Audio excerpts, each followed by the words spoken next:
Drew Brees, Patrick Peterson, and Mike Martz will all be on the show as we get you ready for Super Bowl 52. That's tomorrow, right here on Undisputed.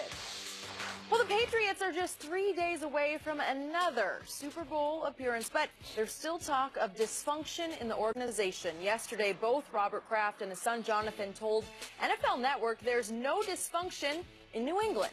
But Robert said there's, quote, tension, and added tension helps make great things happen. Shannon, do you believe in Kraft? Is there tension brewing? Yeah, absolutely. But that's not what he said, Skip. That's not what his statement said. That's not what his statement said. I mean, he released this after Seth Wickersham's article came out. He said in recent days there have been multimedia reports that have speculated theories that are unsubstantiated, highly exaggerated, or flat-out inaccuracies. Okay. He goes on the NFL Network 4 or 5 days later and says, you know, we can keep this thing going, but we got to get our ego in check. He did. Now he's talking about there's tension. Now, he closed this statement, says, as our actions have shown, we stand united. How, if there's tension? See, tension is a precursor to something that's really coming down the road that you're not going to like. Yep. You see, what has happened is that you have stood united because whatever Coach Belichick has wanted, you've granted him permission to do. If he wants to get rid of somebody, and he believes in this wholeheartedly, I'll get rid of somebody a year too early as opposed to a year too late. He allowed Coach Belichick not only to trade Drew Bledsoe, he traded him to the Buffalo Bills, who they were going to see twice a year for the very foreseeable future. He had no problem with that. We're going to trade Richard Seymour. We're going to trade for Randy Moss. We're going to let Ty Law walk. We're going to let Lawyer Malloy go. Willie McGinn. All that. Mr. Kraft never said a word. It wasn't until he sent for his guy, his son of sons, Tom Brady. He did. That he had to go. He had to go back at the no sir bill. That will not happen on my watch. Nope. Because at the end of the day, I admire what you do. And that big old paycheck that you get, guess who paid it? So when it comes down to it, guess who has final say on everything? Now, I've let you have your say. Skip, you can be told yes a million times, but that one time that you're told no, Jenny, it really stings. This stung because he believed, Coach Belichick believed in his heart of heart, that he had the guy that was going to be the bridge. Jimmy Garoppolo was going to be the bridge from Tom Brady to the Patriots' future. And Mr. Kraft said, nope, tear it down, build another one. He said it. Now, I'm trying to figure out all these years, we've never heard of anything like this get out of the Patriots. Not once. Not once. Now, all of a sudden, while he's trying to mask it, we're going to talk about this a little later, but Jonathan and Mr. Kraft said Tom Brady is going to call his termination. He gets to retire on his terms. Somebody ain't going to like that. Because they've been talking about all this time. I want to play until my mid-40s. Mr. Kraft, Robert, because the owner says, well, he's going to play. He wants to play till he's 50. You hear Coach Belichick say nothing. Coach Belichick ain't said nothing about playing tomorrow. Well, he thought this was the swan song year. This was it. I've never heard of tension being good. Really? Nah. I mean, guitars, you like, tight strings like that, but not when it's dealing with people, because you know what happens with tension. Something's coming down the turnpike. So, I agree with your first point. By using the word tension, Robert Kraft, the owner of the New England Patriots, acknowledged the truth, the core of truth in the Seth Wickersham ESPN article. That's what he's saying, as opposed to all those quotes you read, all those public denials. Exactly. Now he's saying, okay, we got tension, but we don't have dysfunction. No. And I'm going to buy that part. Of course. Oh, no. Because dysfunction to me is disaster. It's chaos. It's internal self-destruction, usually, in this case, triggered by runaway, run-amok egos. Somebody needs more credit than somebody else has or is getting. And all I know is this team is about to play its 8th Super Bowl in this run with this coach and this quarterback, right? So it can't be dysfunction. No. Now, I disagree with you, but we may have different circumstances. I came up in a business that was fraught with what I would call and was called creative tension. I don't know if you've seen the movie that's out right now, The Post. Did you see The Post? Okay. Great. So it's great. And Meryl Streep, Tom Hanks, they're playing Got Catherine Graham. again. Yeah, Catherine Graham, Ben Bradley of the Washington Post. Okay. So I came up, and I wasn't at that paper, but I was at the Los Angeles Times and several other papers, Chicago Tribune. And trust me, those newsrooms ran on creative tension. There was yelling and screaming and criticizing and pushing and pulling, and out of it sprang greatness, some Pulitzer Prizes, not for me, but for others. That's what happens in those newsrooms. Jimmy Johnson created the greatest, scariest creative tension I've ever been around with those young Cowboys in the early 90s. How did that end? Well, Jimmy's going to be a short timer in that regard because it's going to be go, go, go. He's going to push, push, push. Now, if the owner had backed off and let him keep pushing and the owner didn't want to share credit, then it could have lasted much longer. Maybe we have the Patriots before the Patriots become the Patriots. You might. But all of the veteran, big ego Dallas Cowboys of that era, Michael Irvin, all the way up to Charles Haley. Yeah, right, all of them. They feared Jimmy because he was a thunderstorm waiting to explode all over everybody. And you didn't know, and it was great because everybody was a little bit on edge. Well, that's good, but I don't think that's going on here. No. I don't get creative tension. So, once again, because nobody else will defend Tom Brady, I'm going to defend him on this count. Because there's definitely tension between the coach and the quarterback. Oh, yes. Escalated by what just happened where the owner picked his son over the coach. That is correct. Okay, so why do they coexist? It's because the quarterback still has, to me, almost a childlike reverence for the authority of the head coach. Like he grew up thinking that the coach cannot be questioned. Whatever the coach says goes. And Tom Brady still accepts that and doesn't challenge that. I saw a quote from Fran Tarkenton the other day, and younger viewers won't remember Fran, but you being from Minnesota, you remember Fran. But he got to 3 Super Bowls, Fran Tarkenton. He lost all 3. He was pretty good, right? And he said, if I had been Tom Brady, I would have been out of control. I would have been impossible to coach because, man, if I had 5 rings, you couldn't tell me what to do. He would have rebelled against anything his coach told him.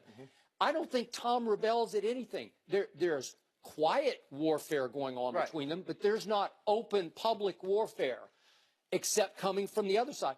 Go ahead. But you know what happened, Skip? Once this power struggle that was going on between Coach Belichick and Tom Brady, and Mr. Kraft chose Tom Brady's side, Tom Brady walked by Bill Belichick. Probably he did, but he didn't do it publicly. He didn't do it to the media. But the coach has started firing at the quarterback over the lacerated hand, the 12 stitches, and what did he say? It wasn't open heart surgery. And then he says, it wasn't. This was more media circus than football crisis. Well, those are direct shots at the quarterback. Well, he started this a couple of years ago. Because when Deflategate came out, he said, I don't know about no football. Ask the quarterback. That doesn't start well. I mean, that's probably, you think that's where it started? With Deflategate? I do. I don't think Tom, I heard this from a couple of his friends. He did not love that the coach didn't immediately stand up and have his back. Now, the owner stood up. Remember, that happened on Saturday. Right.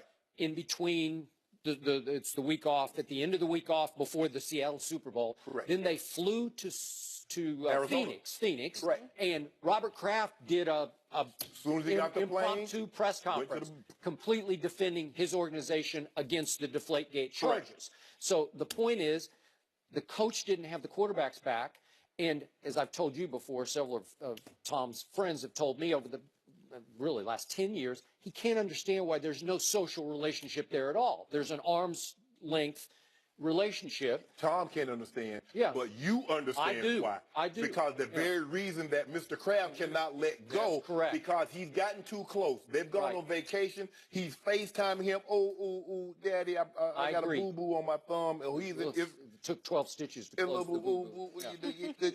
I think that's better than a boo-boo, but go ahead. Can you come see about me? And he did. He flew right back to make sure little Tommy was okay, right? He did. So the point is that Tom Brady doesn't openly challenge or publicly challenge the head coach. Right. It wouldn't work if he did. He could blow this thing up at any point because he'd say, I got 5 rings. I was the biggest reason we won 5 rings, and you're not giving me enough credit. I believe if you were to publicly challenge Coach Belichick would walk away. Maybe. Well, then this whole thing would walk away, right? Am I right? We're going to discuss that a little later also, Skip. But it just goes to show you why they tried to put a positive spin on it. Mm-hmm. It's inaccuracies, some flat-out lies. Yep. We stand united. No. Yep. Because, like I said, Mr. Kraft has told Coach Belichick a million times yes. But that one time that he told him no hurt the most. Mm-hmm. And that's what happens. We love the wins, but it's the losses that hurt. Mm-hmm.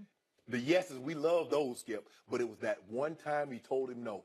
You cannot release him or you cannot trade him. You will trade the other guy, and Tommy's going to stay put as long as he wants to stay put. Okay. But Tom Brady keeps biting his lip before he talks to the media, and not one time has he openly challenged the head coach on any point that I can ever remember. Do you remember any? No. Okay, is that not why? So the tension works. There's coexistence. Right. There's tension between those two. You can't tell me there's not. And I think that Bob Kraft just acknowledged that. And Skip, when you're in the moment, when things are going good, you put that aside. It's when you stop. Once this season's over and Coach Belichick, he gets an opportunity to sit back and assess what transpired and, okay, how do we keep this thing going? Because I don't believe Coach Belichick thinks that Tom Brady's going to play until his mid-40s. How do we go on now? Because I had the guy, no question in my mind, I had the guy that was going to take us and win this one more Super Bowl. Yep. And then what? Because all Coach Belichick needs is one. One without 12, and there's no question in anybody else's mind. I'm convinced if you put Bill Belichick on a lie detector that he would express very mixed emotions about whether he even wants to win the Super Bowl or not. Not that you don't, because part of you does. I mean, it's the Super Bowl, right. And it's your legacy too. But there's part of him that's rooting against Tom Brady. There is. There has to be. Maybe wanted him gone. Maybe he wins and he gets beat up pretty bad. He's like, that's enough. I can't take this punishment anymore. Maybe. But this is not good. And for the owner, because normally Mr. Kraft could have kept shooting it down. Oh, there's no egos. Hey guys, we're winning. Mm-hmm. And people are going to try to tear us down. But for him to at least acknowledge it, Skip, nothing comes out of the Patriots. We've got nothing out of this organization for 18 years. Mm-hmm. And then in the last 3 weeks, we've gotten more than we've gotten in 18 years. Mm-hmm. Why is that? Somebody wanted this story to get out about Coach Belichick, Mr. Kraft, and Tom Brady. Somebody wanted that story out. I already told you where I thought it came from. Well, it came from the coaches. I don't think it came from him. I'm sorry. I'm Team Belichick. Oh, you're defending Bill Belichick. You had to pick a side. You Team Aniston or you Team Jolie? I'm Team Belichick. You Team Brady. Coach Belichick's going to win this battle. There's only one team here, and it's Team Brady. Belichick. He made all this happen. He drafted Brady. If they lose, I think this story, the layers, it's going to start building and coming If they out lose, you got some, you might have dysfunction. Oh, real dysfunction. All right, everybody might go. Well. Let's talk about a different quarterback, all right? Kirk Cousins, he is going to be on a new team next season. After the surprising trade of Alex Smith to the Redskins, the Broncos have been mentioned as a possible destination for Cousins, and yesterday Von Miller said they should go get him. Let's take a listen. We need Kurt. I would like to have Kurt. We have great quarterbacks now. Kurt could take us over the edge. I mean, but that's the National Football League. It's a lot of teams that need Kurt. It's a lot of teams that need a great quarterback. Whatever team he ends up on would be a different team. All right, Shannon, what do you think? The Broncos signed Cousins. First of all, Vaughn, you don't have great quarterbacks. Because if you had great quarterbacks, you wouldn't be on the market for another quarterback. My question is, Skip, if the Broncos, yes, they do need Kirk Cousins, and it would be a huge upgrade. He would put them in serious playoff, Super Bowl contention. But my question is, Skip, if you're going to go get him now, why wouldn't you, when they franchised him, you give up your first-round pick, who was Paxton Lynch, to go sign him back then? You could have got him for the cheap because you wasted 2 years of a prime defense that you're probably going to have to break up some of it. You're probably going to have to move some of these wide receiver pieces. Why wouldn't you do that then, Skip? It makes perfect sense now because you need a quarterback. You're not trying to, we're not trying to be 8-8, 9-7. The Broncos, when you win 5 straight divisions, you go to 2 Super Bowls in that span, Super Bowl, is your only aspirations. Winning the division, yeah, that's fine and good. But we're not hanging no banners for winning divisions. You're trying to win Super Bowl 53, 54, 55. Mm-hmm. So, absolutely, Kirk Cousins is a huge upgrade over what they have. Mm-hmm. If they'd have had Kirk the last 2 years, I think one of these years, instead of the Patriots in the Super Bowl, it's the Denver Broncos. They had a defense that could challenge Tom Brady, but they were challenged offensively. And when you're challenged offensively, no matter how good your defense is, if you put them on the field enough, Skip, remember what happened in the NFC Championship game when Minnesota started turning that football over? And that defense, who was historically great, Nick Foles made them look like nothing, a B team. Mm-hmm. And that's what happens. So no matter how great your defense is, if your offense can't sustain at least some drives and give you an opportunity to get a cup of water without saying, defense, you up, that's what will happen to you. So Kirk Cousins would absolutely. But here's the thing, though, Skip. What are you going to have to dismantle? If Andrew Luck got $87 million and he wasn't guaranteed and he wasn't free, and Matthew Stafford got $92 million and he wasn't free, Skip, we've never seen a quarterback like this become totally free, uninjured, 29 years of age. We haven't seen this, Skip. So it's going to take you somewhere north of $90 million, maybe $100 million guaranteed, $130, $140 million in total for 5 years to get this young man. And then you're going to probably have to break pieces up. Akeem Talib will probably have to leave. Emmanuel Sanders probably will have to leave in order for you to find the cap room to get Kirk Cousins on your roster. But there's no question about it. They should sign him. Alex Smith is off the market now, so where are you going to go? Tyrod Taylor might be available. Drew Brees has made it abundantly clear he wants to finish up in New Orleans. True. So maybe one of the guys, maybe two of the guys from Minnesota will be available. Maybe Nick Foles will be available. We're going to talk about him. But absolutely, maybe Carson Wentz will be available. You know what? You would hope that. I don't know. Hope that. You hope that. Yeah. After what he did to y'all on Sunday night, you remember? Y'all weren't y'all. We didn't have y'all. We didn't have anybody. Carson Wentz's leg was healthy. Then he put foots up in the couch. If we'd been healthy, we'd been putting lots of foots up your, you know what. Carson Wentz was tired. Tired like a one-leg man in a butt-kicking contest. He put his foot up in the cowboy. I can't figure you out because you go back and forth from day to day about whether First Cousins should be a Bronco or not. Yesterday you were not a Bronco. Last week you were got to be a Bronco. No, I've been saying he should be a Bronco, and he would greatly change fortunes. But here's what does he want, Skip? If you want max dollars, he'd probably get more money from the Cleveland Browns. If you want a chance to win, you might have to take, a few $1 million less per year and even in guaranteed money to go to the Denver Broncos or the Jacksonville Jaguars if they're interested. But, the Broncos? Well, yeah, you know John Elway, what we do. Skip, we won a division with Tim Tebow. Are you saying Tim Tebow better than Kirk Cousins? Say it. You inherited Tim Tebow. You were stuck with Tim Tebow, or so you thought. And so you threw him in so he would fail, and all he did is win, and all he did is win, and all he does is win. I'm going to do you like you do me. Yeah. I want to get you on record. Are you saying Tim Tebow is better than Kirk Cousins? Heck yes, I am. You know what's a bigger winner than Kirk Cousins. Wow. I can't with you. You know what? But before I launch on this, I got to make one quick point. Okay. Do you realize that Von Miller went Bruce Allen on Kurt Cousins? He's calling him Kurt just like his former... Kirk. Just call him first cousin. Just call him first. Just call him first cousin. Yeah. You know what? He's really Kirk Cousins. That's no, he's not. Yes, he is. So, here's my big takeaway from this story. This has become the most laughable sports story I have encountered in years because all of a sudden, Kirk Cousins is being viewed as the most sought-after savior of NFL franchises.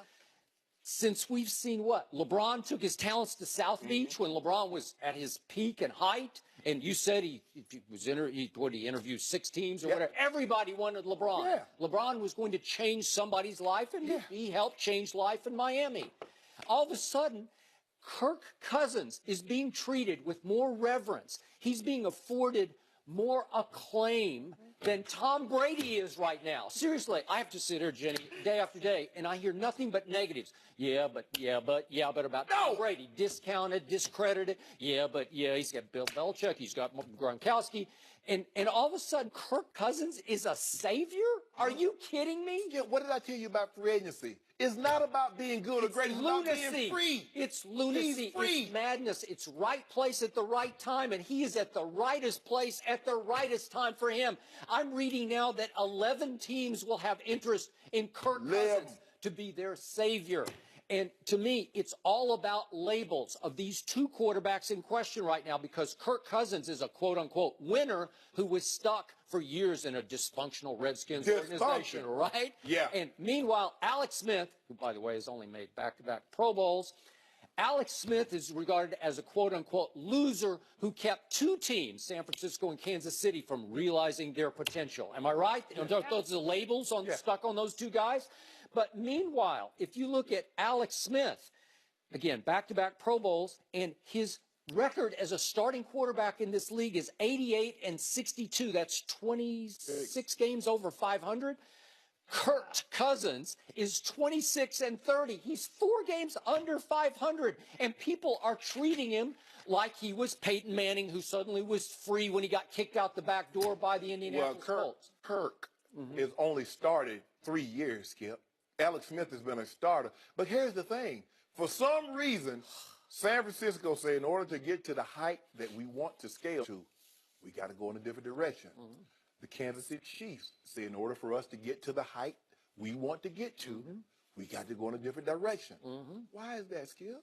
Well, you had Colin Kaepernick in the first place with Jim Harbaugh, and Harbaugh saw in Kaepernick huge potential that could be quickly realized under his sort of tutelage, and he knew how to manage Colin and get him in the right circumstance. What coach you know? Yeah. If you got that guy, trade up 17 spots to take another guy at your position.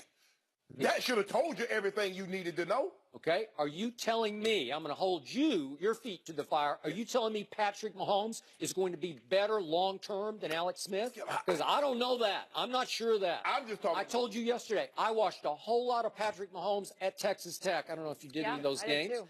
And you want to talk about high risk, high reward. I've never seen higher risk with medium reward, because it's college too. It's college, but he will try anything at any moment, and he's got not just a good arm, he's got a huge arm. What was that but game? Are you sure that's going to work? Almost 800 yards. It was against Baker Mayfield. Is that the one you're talking about? Yeah. It was like the all-time shootout. Yeah. He lost, but Skip, free agency is not about being good or great. It's about being free, regardless of the sport, because we've seen some guys that are lesser tier talent, but they're free.